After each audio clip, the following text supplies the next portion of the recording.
Yeah, this isn't gonna fit. Oh, that doesn't fit at all. I'm gonna have to remake this whole thing. What's up, guys? If you watched the last video, you would have saw that we got our 2 batteries and finally turned on the controller for the first time. I also showed you guys a quick clip of our motor that we will be unboxing in this video, and it sounds pretty awesome.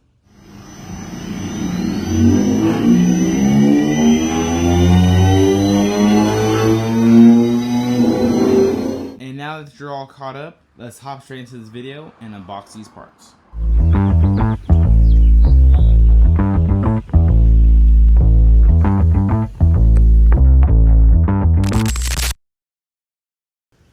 Something came in the mail, and this is supposed to be our sprocket. So I'm really excited. We're outside. This is my first time ever designing a sprocket or getting a custom sprocket made. So gotta see what this looks like. As you can see, the company I use for the custom parts is Send Cut Send, and the part in question is this sprocket. This is how everything came packaged. I'm not sponsored by them at all, but I just love the way they have this package. Stickers, a hardware card. They even included some candies. Oh, that's nice. This is the sprocket. Oh, that's clean. All the cuts. The real question is, does this fit on the sprocket? Because this was my first time ever making one, so I'm pretty unsure if it fits, but we're gonna go check. So this is a 520, this is a custom 520 sprocket, and this is a 520 chain. Now, for the cart, you know I had to go with a gold. I love me the color gold, so let's see if this works. And then a few days later, we got another package with more parts. This is really exciting. We have both of our battery trays. They gave us some candy, which is really cool. Sticker. Then we have our battery mount. So this is what we're gonna be welding to the frame. We have 4 of them, perfect. And we have one of our controller mounts that will be being welded to one of the battery mounts. And then we have some controller brackets here as well. So we should have everything we need to finish this project. Now for the battery tray, I did have to bend 2 tabs by myself, and I bent them with wrenches by myself. One came out pretty good though, so let me try it again. I have 2 options. I can either, now as you can see, I have some good news, but I also have some bad news. Good news is that the battery mostly fits in the battery tray. Bad news is it also mostly does not fit in the battery tray. For example, the dimensions they gave me for the battery don't perfectly line up with the dimensions I actually got of the battery. For example, this bottom part is skinnier than the top part. This top part currently does not fit all the way.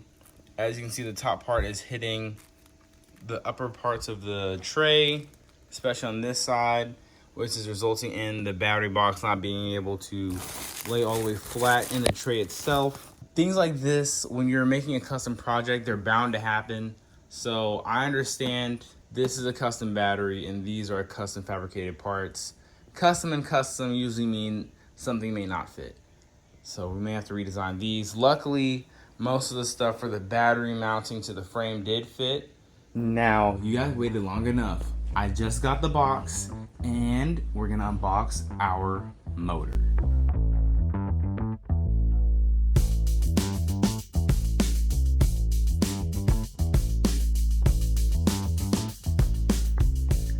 Here is the Shinwin motor that we will be using for our build.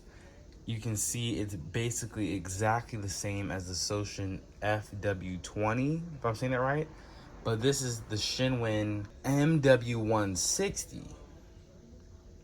Same exact specs, and the reason why I think that is because I believe Shinwin is the manufacturer for Soshin. Now with all the dimensions, I made a 3D model that should be exactly the same as the real deal. And the reason why I also rushed to do that is so that I can make a motor mount so I could get everything ready to be tested before demo days. Their website didn't have a 3D model, so I had to create my own. So I'm not sure how close I got with the size of this and this. So far, just to my eye, they look very similar, but what I'm already noticing is the wires are coming out right here, where I also have a design in the same spot, but the mounting holes aren't in the same spot. These are here, where I have this, like this.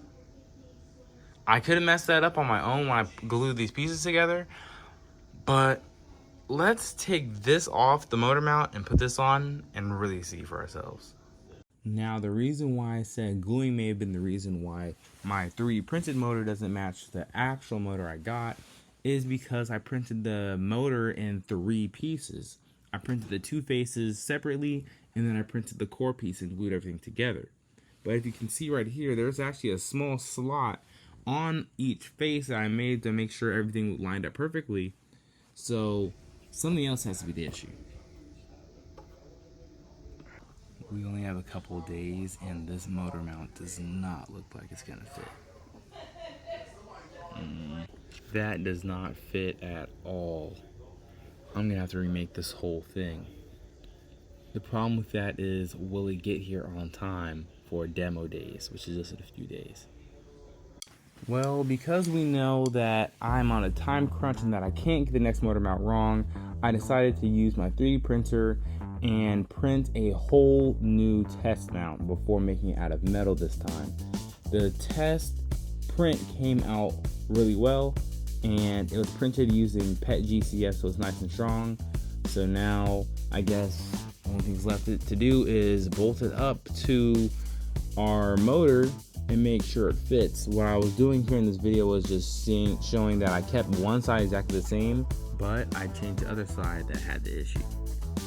After mounting the motor to the test mount, everything looked perfect. All the bolts lined up and everything felt pretty sound, but I did notice that there are more mounting points on the motor that I could be utilizing, especially on the shaft side.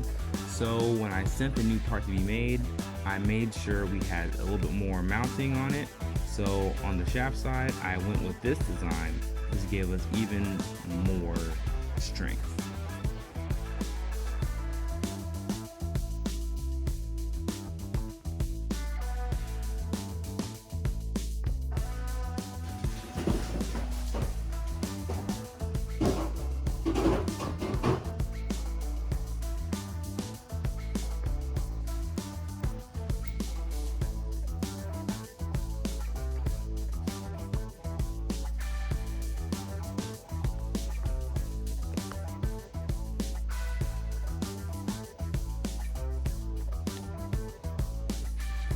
Now in the next video, we're going to be fully assembling the entire go-kart and taking it to demo days. So I hope you guys stay tuned for that.